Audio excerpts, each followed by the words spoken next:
Hey everyone, welcome back. Ready to dig into something really relevant today? Absolutely, let's do it. We're going deep on the future of work. The future of work. Yeah. Or, well, maybe more like where that work's actually happening. Right. We've got some really interesting research to unpack today, all about work-from-home trends. Okay. And to help us with that, we're tapping into the mind of Stanford economist Nick Bloom. Stanford, great source. He's been studying this stuff since, get this, 2004. Wow, 2004. That's like way before most people even... Way before it was cool. Exactly, yeah. Like before most of us even considered this whole working from home thing a real possibility. Totally. So we're talking about a huge shift in how we work. And today, we're going to unpack, I guess, the lasting impacts of this whole WFH revolution. Yeah, the lasting impacts, that's the key, right? Because it's not going away, is it? Doesn't look like it. In fact, did you know that there's this whole donut effect happening in cities because of it? Donut effect. I've heard of this. We'll get to that. Trust me, it's going to make you rethink a few things, maybe even your next commute. Okay, all right. I'm intrigued. But first, let's start with some numbers because, well, numbers paint a picture, Rick. Love a good stat. So Nick Bloom's research shows that working from home, it's kind of stabilized now at around 25% of all workdays. 25%. Okay. Which might just sound like another statistic, but think about it. That's 1 in 4 workdays are now happening remotely. Wow. That is significant when you put it that way. 1 in 4. Yeah, it kind of blows my mind, honestly. Oh, that's huge. And get this. Office occupancy, it's only hovering around 50%.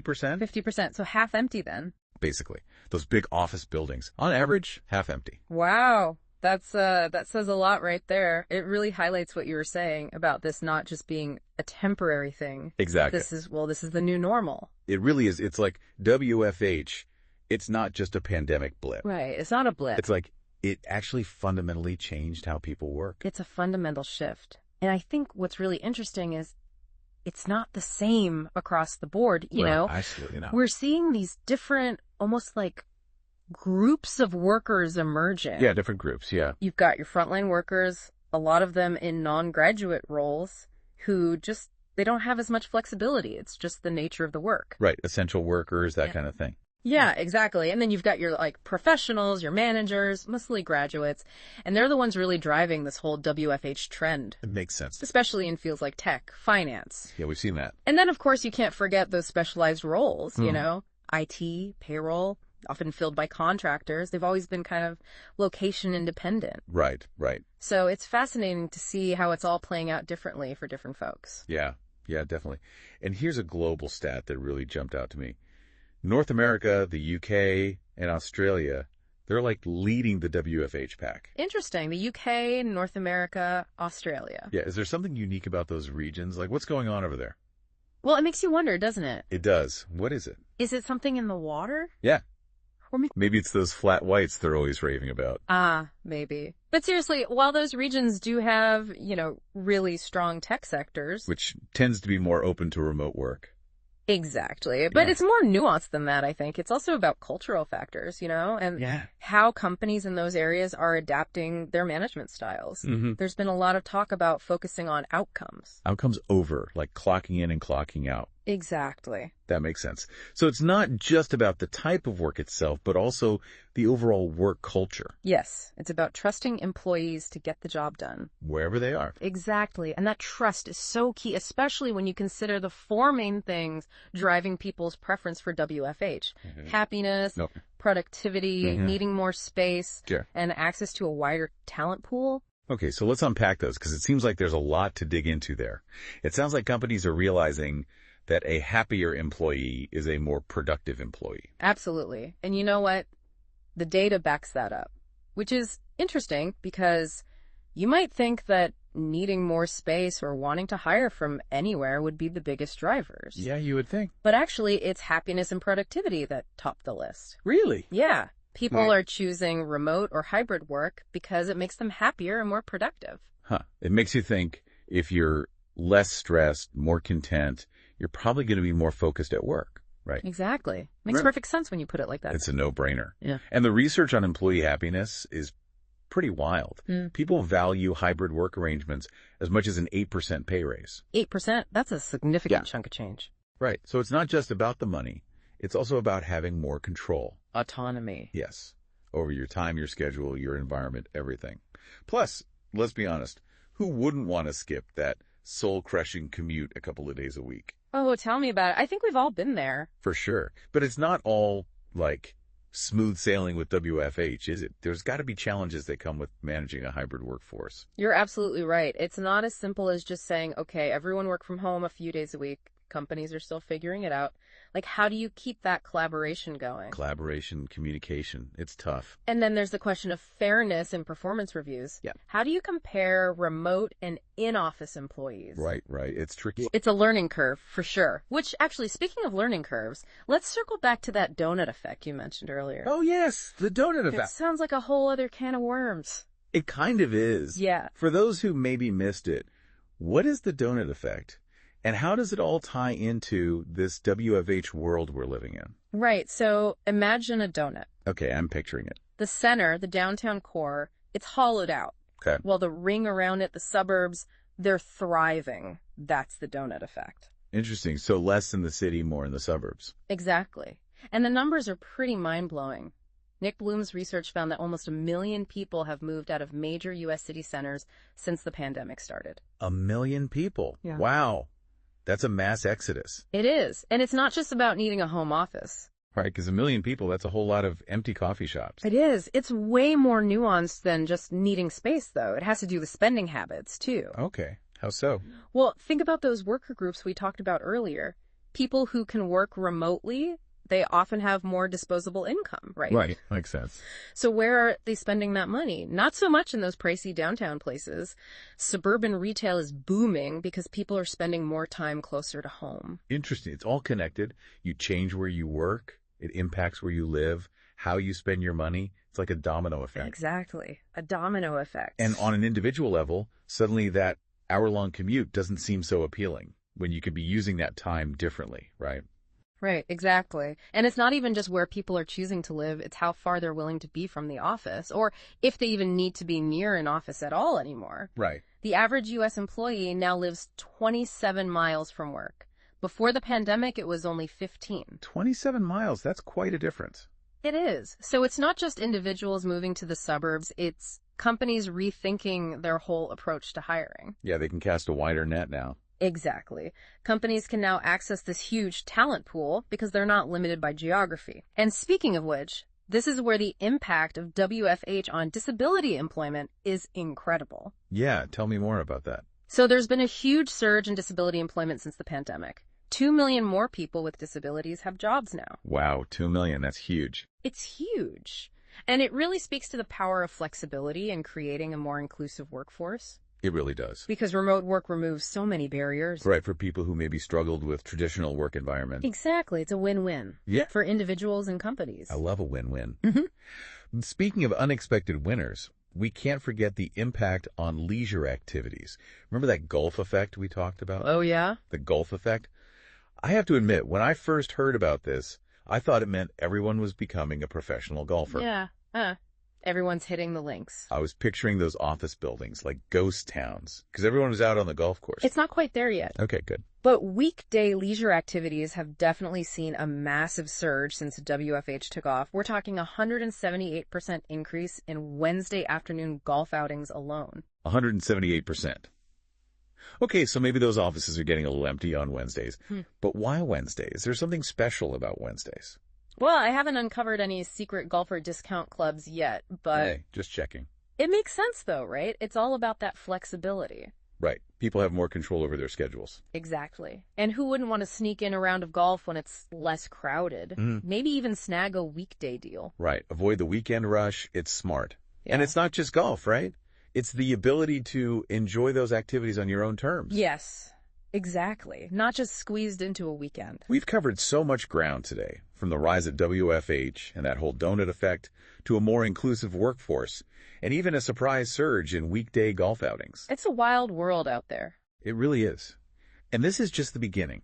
One of the most interesting things Nick Bloom talks about is the future of WFH technology. He actually compares it to the evolution of athletic shoes.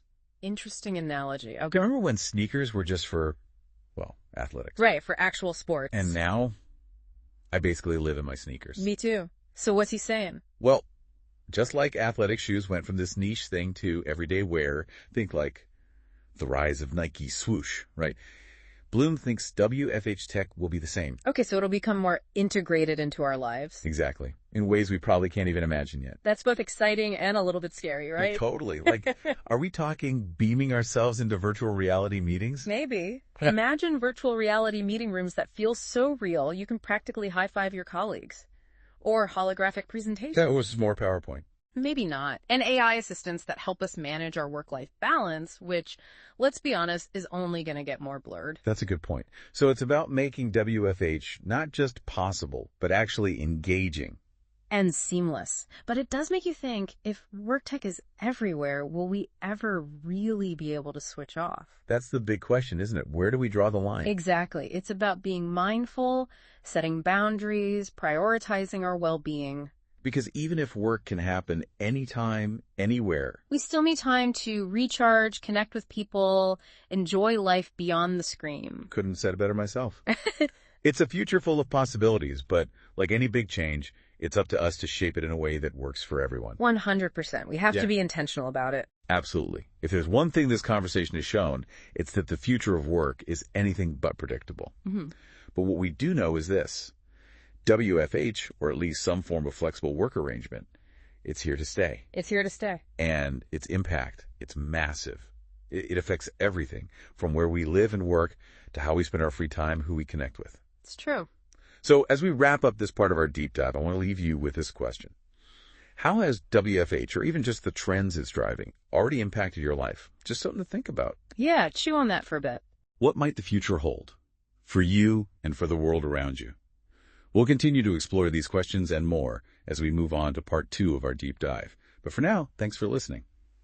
So where were we? Oh, right, those global stats. North America, UK, Australia, they're leading the WFH pack. Is there something about those places? What's making them different? Yeah, it's, well, those regions, they tend to have strong tech sectors. Which, yeah, you said those are more open to remote work. Right, exactly. But it's not just that. It's not the whole story. Cultural factors play a role, too. Okay, how so?